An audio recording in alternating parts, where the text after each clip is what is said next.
అందరికీ నమస్కారము.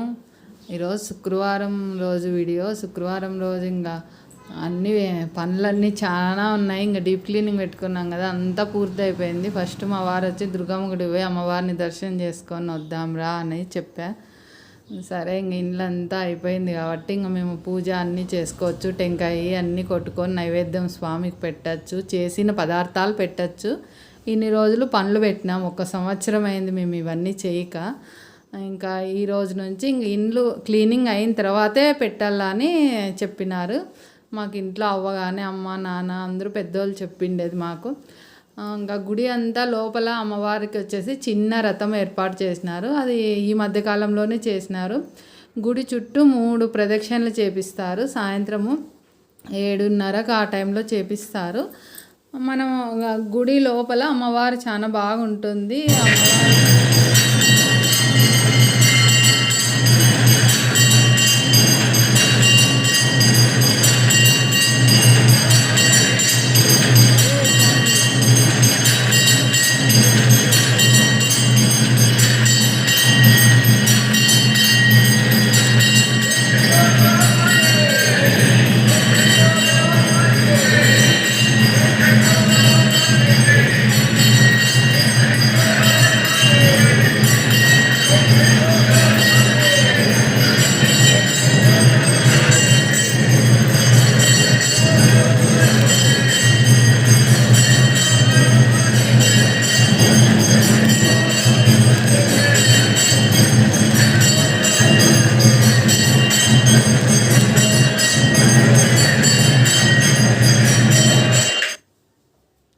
మూడు ప్రదక్షిణలు చేపిస్తారు. అమ్మవారు చాలా అద్భుతంగా ఉంటుంది. అమ్మవారిని కమిటీ వాళ్ళతో మాట్లాడతాను, వాళ్ళు బిజీగా ఉన్నారు అనేసి నేను మాట్లాడలేదు.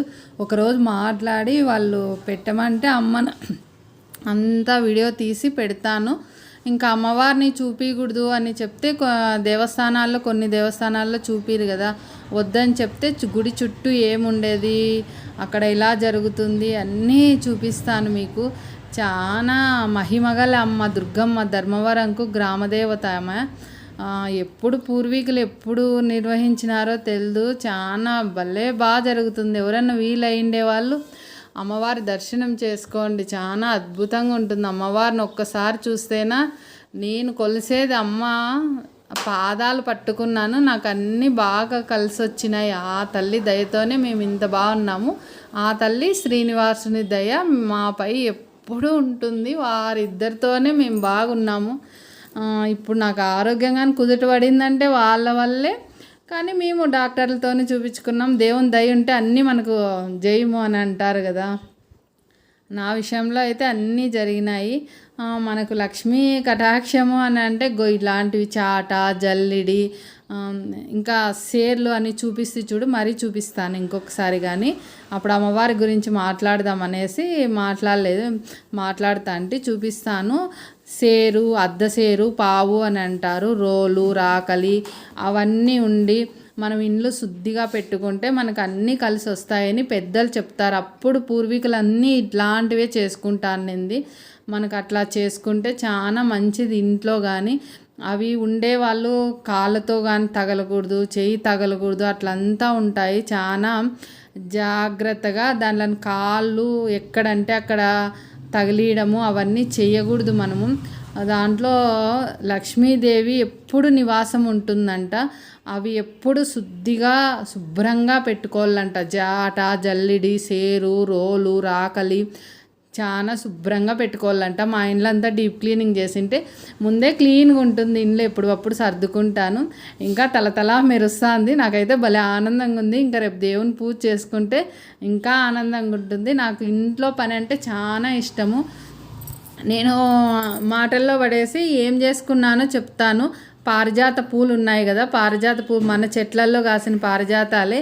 ఇంకా వచ్చేసి దేవునికి పెట్టింటే అవి తీసి కృష్ణయ్య దగ్గర నుంచి తీసి కాసేపు వచ్చి 1 గంట సేపు నీళ్ళల్లో నానబెట్టేసినాను. ఆ పూలు నానబెట్టిన తర్వాత అవి బాగా మరిగించిన 10 నిమిషాలు మరిగించినాను. అవి ఆరెంజ్ కలర్ వచ్చినాయి.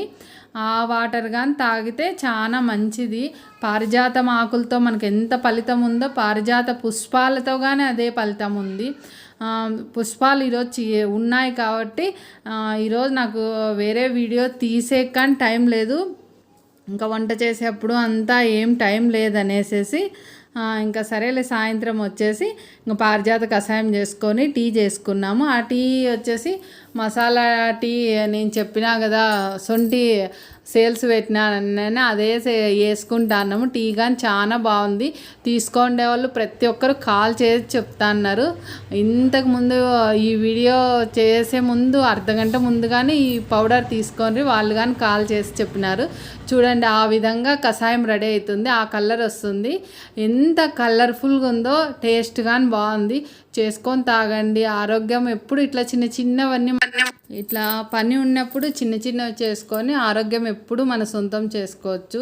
పని లేనప్పుడు కొంచెం కష్టపడి మన ఆరోగ్యాన్ని తెచ్చుకుంటే ఇంకా పెద్ద కషాయాలు కానీ చేసుకొని తాగొచ్చు. ఇంకా వచ్చేసేసి ఇంకా అన్నీ అయిపోయినాయి. ఇంకా మనం వచ్చేసి మరొక వీడియోలో కలుద్దాం.